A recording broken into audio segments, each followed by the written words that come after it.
Do you ever struggle to stay on top of everything that you need to do? Well, today we're going to show you how to effectively use one of the most powerful tools in your college success arsenal, the calendar.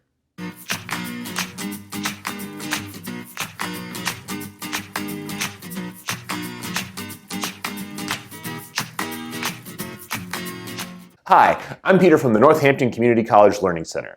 Our mission here is to promote independent learning and help students reach their academic potential. Keeping a calendar is one of the most important things that you can do to promote your own success here in college. While you may not have needed to keep a calendar previously, trying to keep track of all these assignments and deadlines in your head is a surefire recipe for disaster. So in this video, we cover why you should be keeping a calendar, some general calendar tips, and show you how to set up your own calendar. Why should you keep a calendar? Using a calendar allows you to keep track of the constant stream of deadlines, assignments, and due dates that get thrown at you in college. It can also ease your anxiety of forgetting assignments and allow you to focus on remembering the course content instead of just the date that it's due. How can you get the most out of your calendar? Well, there isn't one right way to use a calendar. Here are a few general tips to keep in mind as you're figuring out your own calendar system.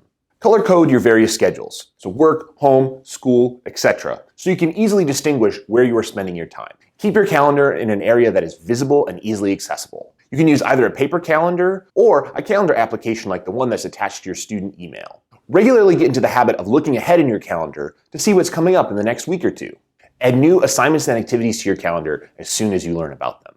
So how do you set up your calendar? One of the biggest roadblocks that students face is actually getting the calendar set up in the first place. So we're going to show you how to build your calendar step by step from the ground up. First, start by filling in your standing commitments, so things like your classes or work schedules. Second, block off time to travel to these commitments.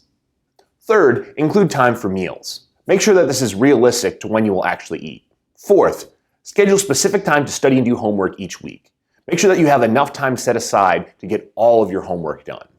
Any additional time that you have in your schedule is free for things like one-off appointments, social activities, or hobbies. Now it's your turn.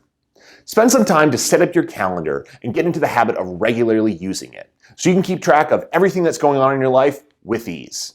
If you found anything in this video helpful, please give us a like and subscribe. Good luck studying!